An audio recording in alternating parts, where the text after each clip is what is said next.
No, ito ha, yung mga bilyar ho, mga boss. Putting up a new task force. Yan. Sa bilyar naman ho, mga boss Chi Pamo sir, sabi ko sa inyo, nandiyan na si Chi. Pag nandiyan na si Chi, mag-umpisa na tayong pumalakpak. Oh. Boss Chi, shout out sa'yo. Bakit ngayon ka lang naman? Ganyan sinasabi ko sa inyo, pag kayo late kakawayan nyo lang ako. Pag kayo ang late, ano lang, ganyan lang. Para lang kayo pumasok ng normal. Pag ako late, kala nyo, ang laki na ng kasalanan ko sa inyo. Hoy, Mark Ramos, late ka na! Di, di ba? O, game ho. Prime water, nako po. Yung bakasyon ko nito, sinira. Bakasyon ako, isang buwan sa Pilipinas, mga boss si Pamo sir, sabi ng kapitbahay namin, Hoy, Mark, gumising ka. Bakit?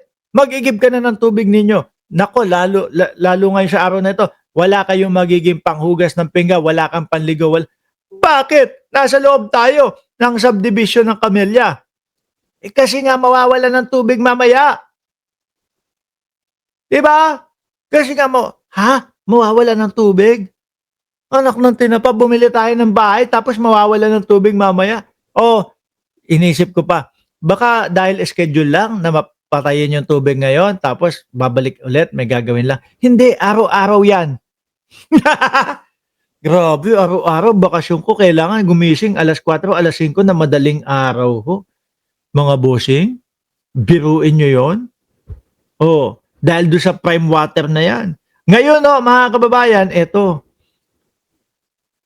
VIP ang mga bilyar. Bilyar yan Siyempre, VIP treatment ho dapat dyan, mga bossing. Bakit to? Pakinggan nyo ho si Ombudsman Boying Remulla. Sa Villar, we may be putting up a new task force for the river drive and for the flood control of Las Piñas. Ayan ha. May sariling task force para sa mga bilyar ho, mga boss Chief Amo sir. Ulitin natin ha. Para sa mga bilyar, ano ang gagawin? Sa Villar, we may be putting up a new task force for the river drive and for the flood control of Las Piñas.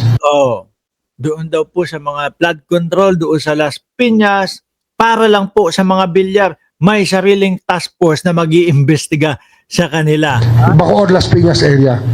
Kasi andun yung mga lupa na nag-benefit din They're the landowners also that benefited from that. So we have to look at that also. We're forming a new task force for that. Just for Villar itself. Yung Zapote River Drive, together with the Bacoor properties that were boundaries on the rivers, dinaanan ng river. There were improvements made in that area. Sino ulit? Ang gobyerno nakakapagpa-imbestiga o nag-iimbestiga sa mga malalaking mga pangalan kagaya ng mga bilyar, kagaya po ng mga sino pangalan nun? Si Chabit? Chabit Singson, Atong Ang, etc., Kibuloy, at kung sino-sino pa ho. Ito lang po, gobyerno ni Pangulong Bongbong Marcos. Ang dami pong mga nagdaan na mga presidente. Pero wala. Ang ginawa pa, nilagay bilang sekretary ng DPWH si Mark Villar. Kahit na po kitang-kita na posible na conflict of interest po yung pagiging DPWH, Department of Public Works and Highway, yung may negosyo ng mga pagbebenta ng lupa at bahay. Paano naging conflict of interest, Mark? Simple lang Posible, hindi ko naman sinasabi na ginawa ni Villar. Wala naman po akong hawak na ebidensya na ganun. Pero kung i-analisa ho natin, mga boss Chief Amo sir, napakasimple, ganito. Sige, bilhin ko yung isang buong bundok na yan. Magkano? 20 pesos kada square meters. Ay, 100 na lang, 100. 100 kada square meters. Okay, ilang hektarya yan? Ganyan. Okay, binalib. 100 kada square meter. Bakit 100? Wala namang puntahan dyan. Wala namang daanan ng kalsada dyan Kaya ganyan lang ang presyo niyan. Which is, gano'n naman po talaga, mga bossing. Kapag kayong mga liblib, tapos walang dinadaanan ng kalsada, hindi konektado sa kalsada, mga 100, 200, ganyan, di ba? Baka masyado maliit. Sabihin na natin 500 per square meters. Ngayon, pwedeng gawin nila na, Mark Villar ka, DPWH, Secretary no, sasabihin sa inyo, sa ating mamamayang Pilipino, ito pong lugar na ito, no, para po makatipid yung mga kapwa natin Pilipino na naninirahan dito sa lugar na ito, gagawa po tayo ng shortcut, no, magpapadaan po tayo ng isang kalsada papunta po doon sa inyong lugar. Tapos ang madadaanan na pala ng lugar na yon, yung kanilang biniling lupa. Konektado na ngayon sa konektado na ngayon sa kalsada. Di ba? Tapos syempre, iba na yan.